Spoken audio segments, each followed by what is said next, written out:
Medium cappuccino, extra foam, the customer said in heavily accented English, clearly struggling with the order. Elena smiled warmly from behind the espresso machine and responded fluently in Arabic, "Of course. And would you like a pastry with that?" The customer's face lit up with surprise and relief. But what neither the customer nor the other cafe patrons realized was that the barista who effortlessly switched between 8 languages wasn't just naturally gifted with linguistics. She was Elena Vasquez, former CIA operations officer, who had spent 12 years conducting classified missions across 3 continents, and her language skills had once been the difference between life and death in some of the world's most dangerous places. Elena Vasquez, 34 years old, had been making perfect lattes at Corner Café in downtown Washington, D.C., for exactly 2 years, 1 month, and 16 days. Not that anyone was counting, but Elena kept track of everything, a habit developed during 12 years of intelligence work where missing details could mean blown covers, failed operations, or worse. Every morning at 5:45 a.m., Elena arrived at the small cafe 3 blocks from DuPont Circle, the same routine she'd maintained since leaving the Central Intelligence Agency and choosing a deliberately ordinary life.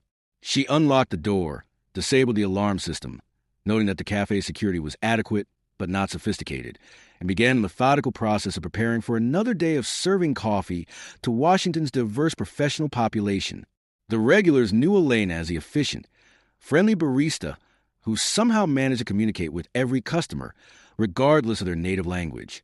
Diplomats from various embassies, international students from George Washington University, tourists struggling with English. Elena handled them all with seamless linguistic transitions that seemed almost magical to observers. "Good morning, Elena," said David Kim, a State Department analyst who stopped by every morning for a large dark roast. "I see you're helping our international visitors again." "Just try to make everyone feel welcome," Elena replied with a warm but professionally distant smile she perfected over 2 years of civilian life. What David and the other regulars didn't know was that Elena's language abilities weren't the result of natural talent or extensive university study. They were the product of intensive CIA training, years of deep cover assignments, and real-world application in contexts where perfect pronunciation and cultural nuance were matters of operational security. Elena spoke 8 languages fluently: Spanish, her heritage language, English, Arabic, Farsi, Russian, Mandarin, French, and German. But more than just speaking them, she understood the cultural subtleties, regional dialects, and social contexts that made her conversations authentic rather than merely functional. Behind the counter, Elena moved with efficiency that appeared natural but was actually the result of years of training in operational procedures. Every movement was economical, purposeful, and designed to maintain awareness of everything happening around her. She could prepare complex coffee orders while simultaneously monitoring conversations, identifying potential security concerns, and assessing the emotional states of everyone in the cafe. The customer saw a skilled barista who happened to speak multiple languages. They had no idea they were watching someone who had been trained to blend into any environment, to gather intelligence from casual conversations, and to maintain cover identities that could withstand scrutiny from hostile intelligence services. Corner Café attracted an eclectic mix of customers. The location, halfway between several embassies and a major university, drew diplomats, international students, government workers, and tourists. For Elena, it was like working in a miniature United Nations, and she found genuine satisfaction in helping people communicate, feel welcome, and connect over coffee. But it was also constant practice for skills she had hoped to leave behind. Every conversation in a foreign language, every cultural exchange, every moment of helping someone navigate unfamiliar territory reminded her of operations where similar skills had been used for very different purposes. "Elena," said Dr. Sarah Martinez, a professor of international relations who often brought foreign colleagues to the cafe, "I don't know how you do it. Yesterday you were speaking fluent Mandarin with the Chinese delegation. Today you're chatting in Arabic. It's remarkable. Languages have always interested me," Elena replied, which was technically true while revealing nothing about the classified training programs, operational deployments, and high-stakes situations where those language skills had been developed. The truth was more complex. Elena had joined the CIA 12 years ago, recruited during her senior year at Georgetown University, where she was studying international relations with a minor in Middle Eastern studies. The agency had identified her as someone with natural language aptitude, cultural sensitivity, and the psychological profile suitable for operations work. Her training had been intensive and comprehensive. Month at the farm, the CIA's covert training facility, learning everything from advanced surveillance techniques to hand-to-hand combat, specialized instruction in each target language, including not just vocabulary and grammar, but cultural immersion that allowed her to pass as a native speaker. Cover identity construction, operational security procedures, and the psychological preparation necessary for living lives that could last for years. Elena's first assignment had been relatively straightforward, a posting to the U.S. Embassy in Madrid, operating under diplomatic cover while gathering intelligence on European terrorism networks. Her fluent Spanish and cultural knowledge of Latin America made her valuable for operations involving connections between European cells and South American funding sources. But it was her subsequent assignments that had truly tested her abilities. 3 years in Cairo, operating under non-official cover as a freelance journalist, gathering intelligence on Middle Eastern political movements. 2 years in Tehran, working for an international NGO while monitoring Iran's nuclear program. 18 months in Beijing, ostensibly teaching English while tracking Chinese cyber warfare capabilities. Each assignment had required her to become someone else completely. Different background, different personality, different life story. The psychological toll of maintaining false identities for years at a time, of forming relationships based on lies, of constantly assessing everyone around her as potential assets or threats, had eventually become too much. The breaking point had come during her final assignment in Moscow, where she had spent 2 years as Elena Vasquez, a Greek art dealer specializing in Russian avant-garde paintings. The cover had been perfect, the intelligence valuable, the operation successful. But when it ended, Elena realized she could no longer remember which version of herself was real. "I want out," she had told her handler during a secure communication session. "I want to go home and be myself for a while." "Which self would that be?" he had asked, not unkindly. It was a question that haunted many long-term operations officers. Elena had taken early retirement from the agency, undergone extensive debriefing and psychological evaluation, and tried to build a civilian life that felt authentic rather than operational. The coffee shop job wasn't glamorous, but it was honest. She could use her language skills to help people rather than manipulate them.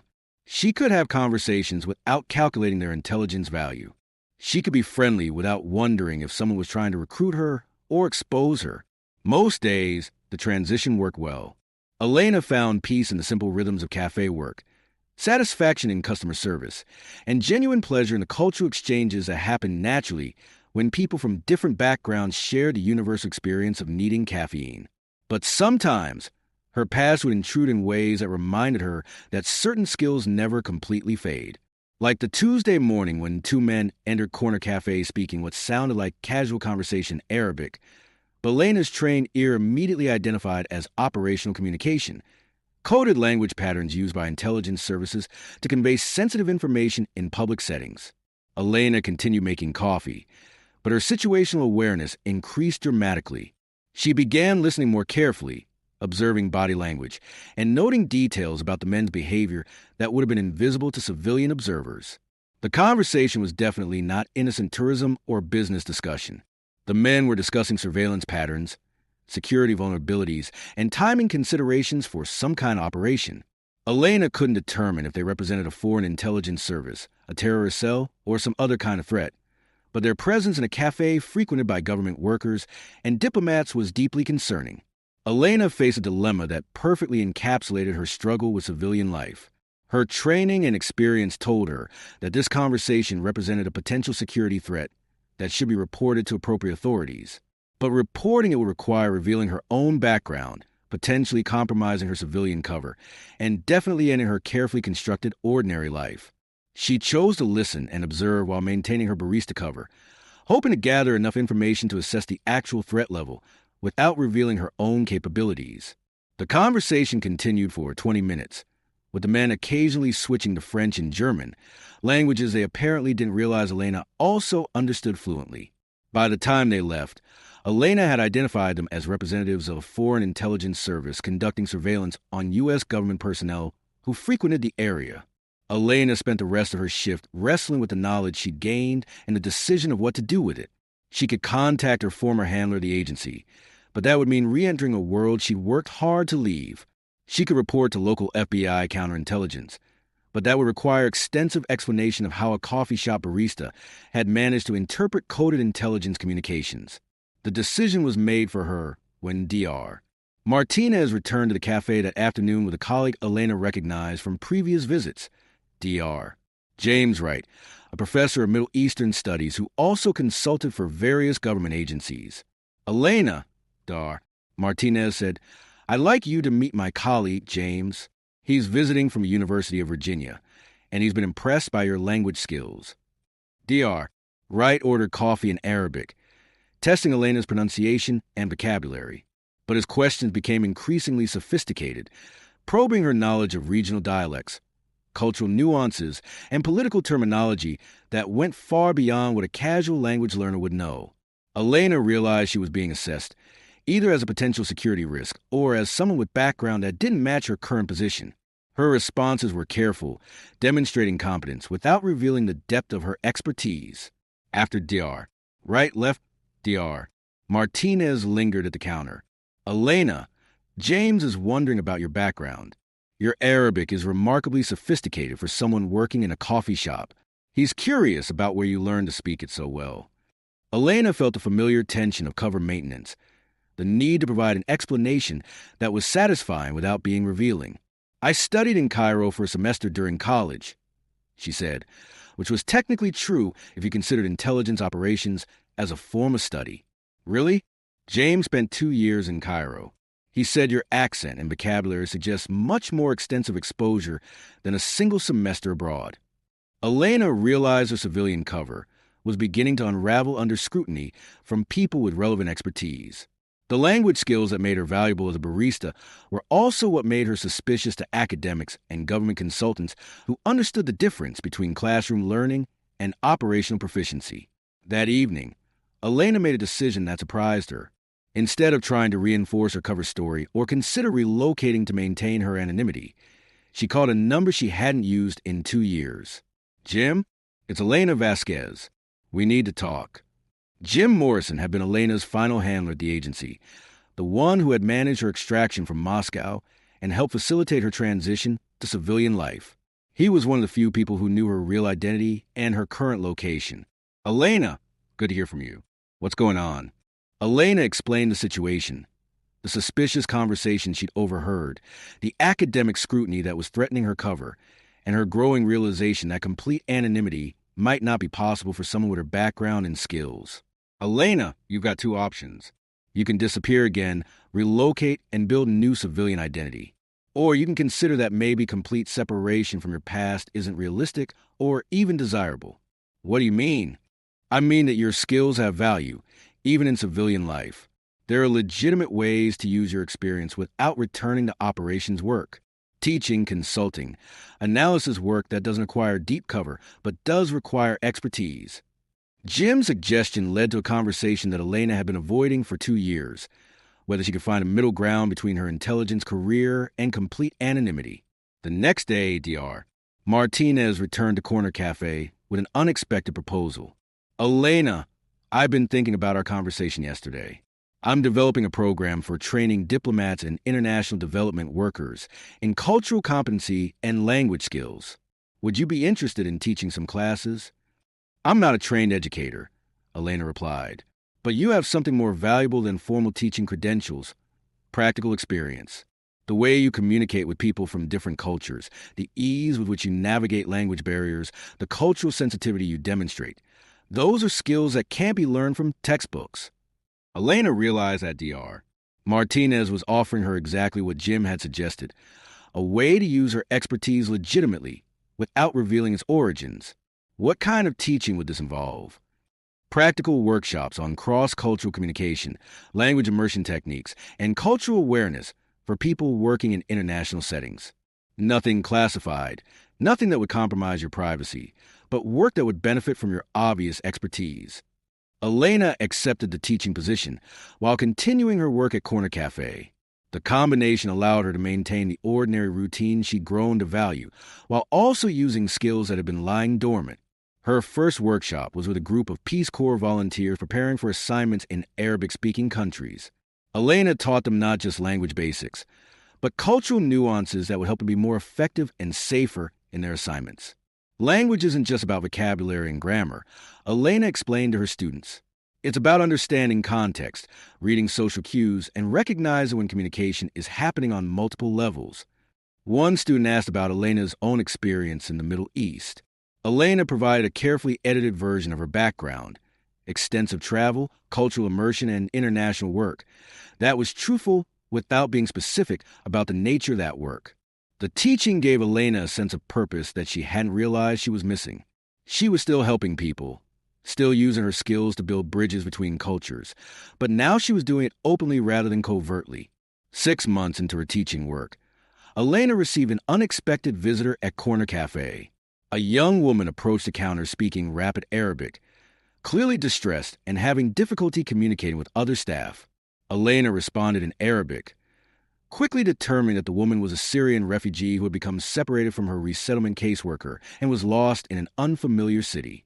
Elena spent her break helping the woman contact appropriate authorities, translating between Arabic and English during phone calls, and providing emotional support during a frightening situation.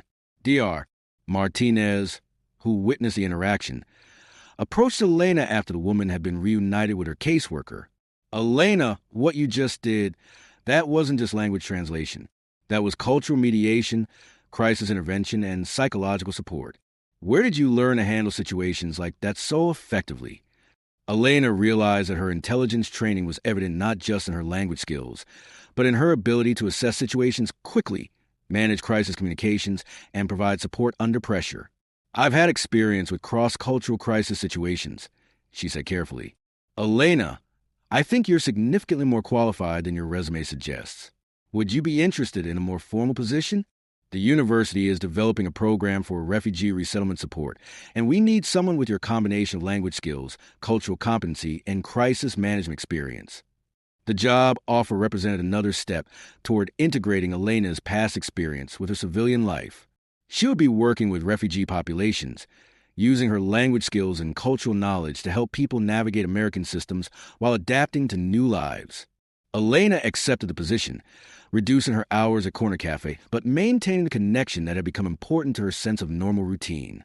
Her work with refugees brought her face-to-face with people whose experiences echoed some of her own challenges with identity, belonging, and building authentic lives after traumatic transitions.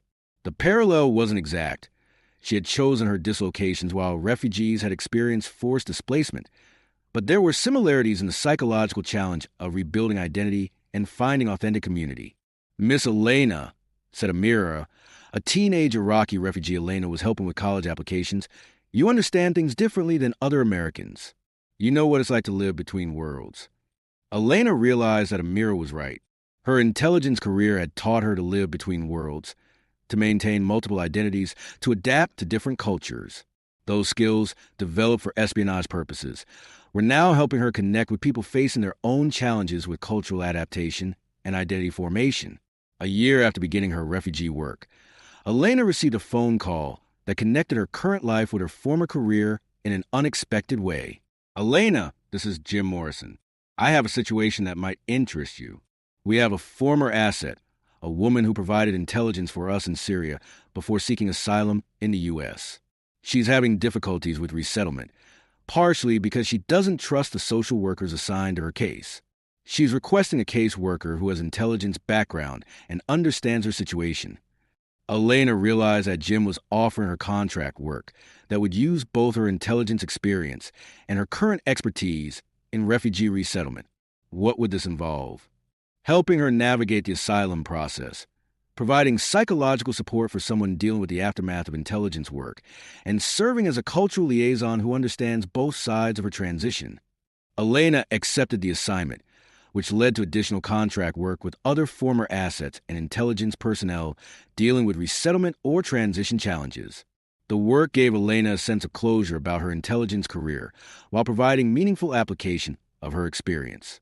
She was still helping people, still using her language and cultural skills, but now she was helping heal rather than gather intelligence. Dr. Martinez, who had become both colleague and friend, noticed a change in Elena's demeanor. You seem more settled lately, more integrated, like you found a way to be all the different parts of yourself. Elena realized that Martinez was right. Instead of hiding her background or completely abandoning her skills, she had found ways to use her experience constructively while maintaining the authentic relationships and ordinary pleasures that had drawn her civilian life. 2 years after the conversation with the suspicious men in the cafe, Elena received news that brought her intelligence and civilian careers full circle. The FBI had arrested a foreign intelligence network that had been conducting surveillance on government personnel in the Washington, D.C. area. The investigation had been triggered by a tip from an unnamed source who had reported suspicious communications in a coffee shop. Elena realized that her decision to report the conversation had contributed to a significant counterintelligence success, but she had been protected by FBI procedures that maintained source anonymity. Jim Morrison called to thank her for the information and to ask if she would consider more regular consulting work with the Bureau. Elena, your combination of intelligence experience and civilian integration makes you valuable for situations like this. You can identify threats without being obviously connected to law enforcement or intelligence agencies. Elena considered the offer carefully. It would mean acknowledging her background more openly, but it would also mean using her skills to protect the communities she had come to care about. Jim, I'll consider consulting work, but I want to maintain my current life. No deep cover, no false identities, no extended operations. Just expertise when you need it, with my regular life remaining regular.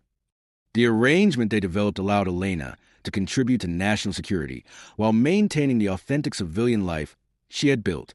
She continued her refugee work, her teaching, and her part-time position at Corner Café, but also provided occasional consulting for counterintelligence investigations. The regulars at Corner Café never learned the full truth about Elena's background, but they did notice when local news reported the arrest of foreign spies who had been operating in their neighborhood. Elena, said David Kim during his morning coffee run, did you hear about the spy ring that was operating around here? Kind of scary to think about. I'm glad they caught them, Elena replied. It's important that people feel safe in their own communities. Elena had learned that her transition from intelligence work to civilian life didn't require abandoning her skills or completely hiding her past. Instead, it required finding ways to integrate her experience with her values, using her abilities to protect rather than penetrate, to help rather than manipulate. Today, Elena still makes excellent coffee at Corner Café 3 mornings a week. She still teaches cross-cultural communication workshops, still works with refugee populations, and still provides occasional consulting for counterintelligence investigations. But most importantly, she has found a way to be authentically herself. Someone whose past includes classified experiences, but whose present is dedicated to open, honest service to her community. The languages she speaks, the cultural sensitivity she demonstrates, and the crisis management skills she applies all carry echoes of her intelligence training. But now they're used transparently, in service of people who know and trust her, for purposes that align with her values rather than conflict with them. Elena's story reminds us that transitions from extraordinary careers to ordinary lives don't require complete abandonment of previous experience. Sometimes the most successful transitions involve finding ways to apply specialized skills to civilian purposes, using unique backgrounds to address community needs, and integrating rather than hiding the experiences that shaped us. The next time you're served by someone who seems to have unusual skills or knowledge, remember Elena Vasquez. Remember that many people carry stories of service and sacrifice that would amaze you, but they've chosen to apply those experiences to ordinary work that serves their communities in quiet but meaningful ways. Sometimes the most important intelligence work happens not in foreign capitals or classified facilities, but in coffee shops where cultures meet, refugees find support, and former spies choose to use their skills to help rather than hide. Sometimes the greatest acts of service involve not dramatic operations, but daily choices to apply extraordinary training to ordinary human needs. We need to recognize and appreciate the skilled professionals among us who've chosen to serve quietly, especially those whose previous service required secrecy, but whose current service is based on openness, trust, and genuine care for community welfare. Because true expertise doesn't disappear when careers change, it just finds new applications. And sometimes the most valuable intelligence involves understanding that meaningful work doesn't require secrecy, that authentic relationships are worth more than operational advantages, and that the best cover identity is actually no cover at all, just honest service to people who matter,